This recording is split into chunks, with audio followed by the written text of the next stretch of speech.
Hello, my crafty friends. It's Marie from Mariesvermontcreations, and it is day 6 of the Countdown to Christmas card series with Michele from Scrap Secrets. And I'm showing you here my options for today's theme, which was mystery card. So my themes were silver, black and white, mixed media, a square card, and pop culture. So I am showing you the products that I'm using for today. I am going to be using some embossing powder, some texture paste, some inks, some paint, and some stencils to create my mixed media background. So I am using my square card is going to be 6 by 6. So this panel I believe was 5.5 by 5.5. And so I'm just taking some clear sticky ink and I am randomly stamping these Christmas ornaments all around this panel.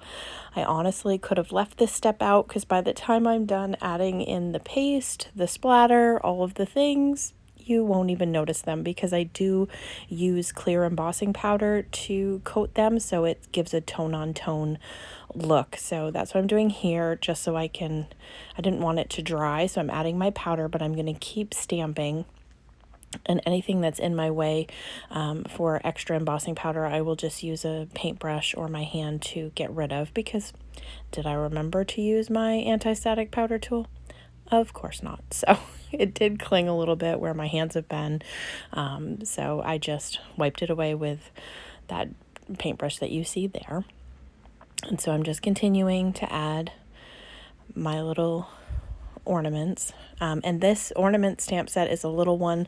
It came in a mystery bundle from Ink Road Stamps, and I absolutely love their stamps. Actually, I use Ink Road stamps for this entire project. So just tapping off the excess, I'm going to clean off with my paintbrush where I made more of a mess, and then I will heat that with my heat tool. And you'll be able to see that right now it looks white and very grainy. So once I start to heat it with the heat tool, that is going to become shiny and melted, and it will look like it is black right on the paper.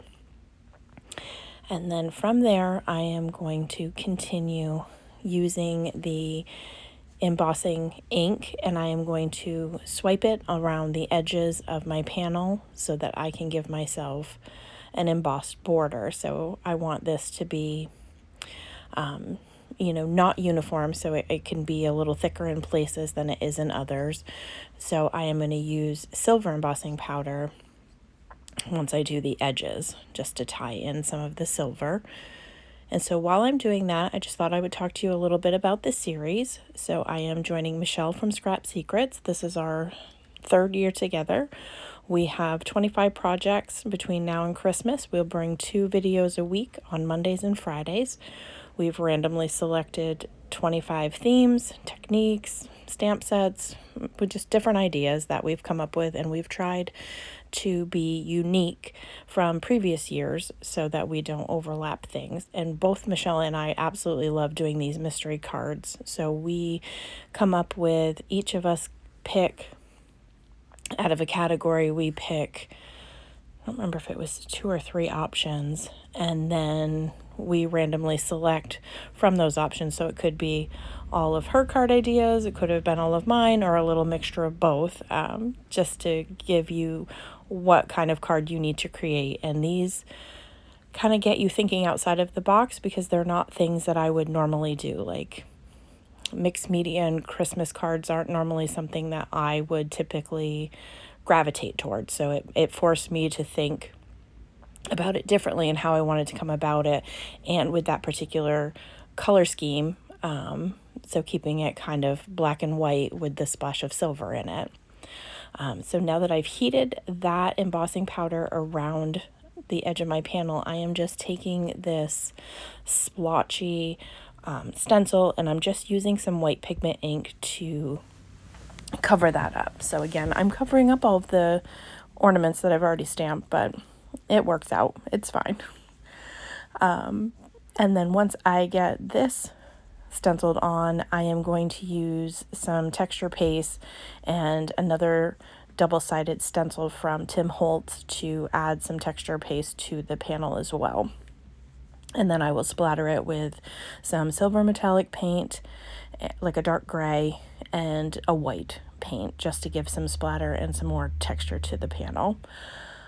So for the series, I will link Michele's channel down below, and I will also have listed the 2023 and 2024 playlist if you wanted to go back and watch old videos. At the end of this, you'll have quite the collection of inspiration.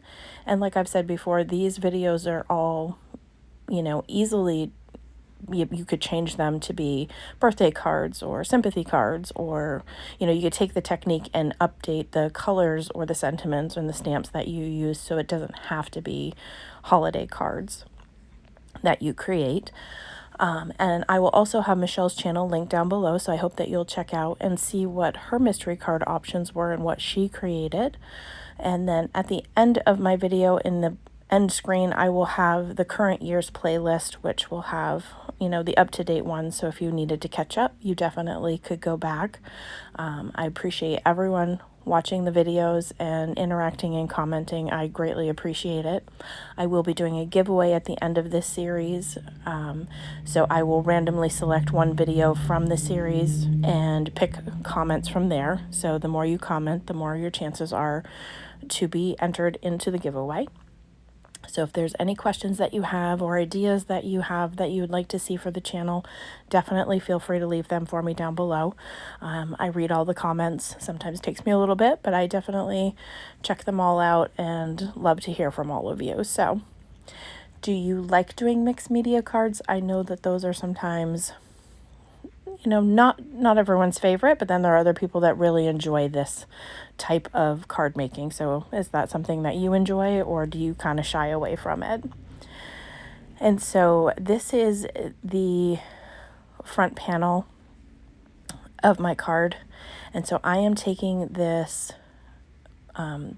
Peanuts group around the tree and the sentiment at the same time. And I'm going to be using my anti-static powder tool this time because I do want to heat emboss the sentiment. I am going to stamp it in black ink, and then I will coat it with clear embossing powder and set that so that it's nice and shiny and kind of goes with the background that already has some shine to it. So I'm using the VersaFine Clair Nocturne ink, and I was able to get a good stamping the first time, which always is shocking because sometimes I tend to shift things even in the stamp positioner, and then I double stamp and have to start over. So I'm just going to get that coated with the clear embossing ink, and then I will heat set that until it's smooth and melted.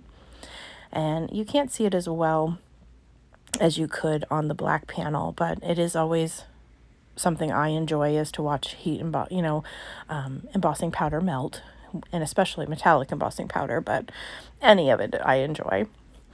And then, so once I get that all set, I did heat set my mixed media panel a little bit off screen because, me, I'm an impatient crafter and I want to get the project done, and so waiting for paste to dry is not always what I want to do. But you have to be careful with that because you can burn it, scorch it, so you have to be careful. So don't keep your heat gun in one place, keep it moving so that the heat is evenly distributed. And then I am going to put foam squares on the back of this panel so that I can easily stick it to all of that texture that is on this mixed media panel. And then I will take my liquid glue and adhere it to my card base. But before I do that, I have to create the card base because I don't have very sturdy 12 by 12 paper. All the 12 by 12 paper I tend to have tends to be a little bit more on the 40 to 60 pound weight side. So I took just a regular 8.5 by 11 card stock, and I cut it down to one panel is 6 by 6, and then one panel is 6 by 6.5. So one is just a little bit longer. So I'm going to take my scoreboard and I'm going to score that longer panel at 6 inches so that I have that 1/2 inch hinge, and I will add double-sided adhesive And then once I remove the backing from that, I will add some liquid glue to that so that I have a little bit of wiggle room in case I screw this up when I put it down, because I want my card base to be as straight as possible. So once I do that, then I will have my card base. So you could do that with, most sizes. You could create it with just this little hinge. You don't have to necessarily have the 12 by 12 paper in order to make a square card base. And so then I will take that liquid glue and adhere that front panel, and that is going to complete my project for today. I hope that you enjoyed it. If you have any questions, feel free to leave them for me down below, and I hope that you'll check out Michele's channel, which will be listed down below. And as always, I hope that y'all have a great day.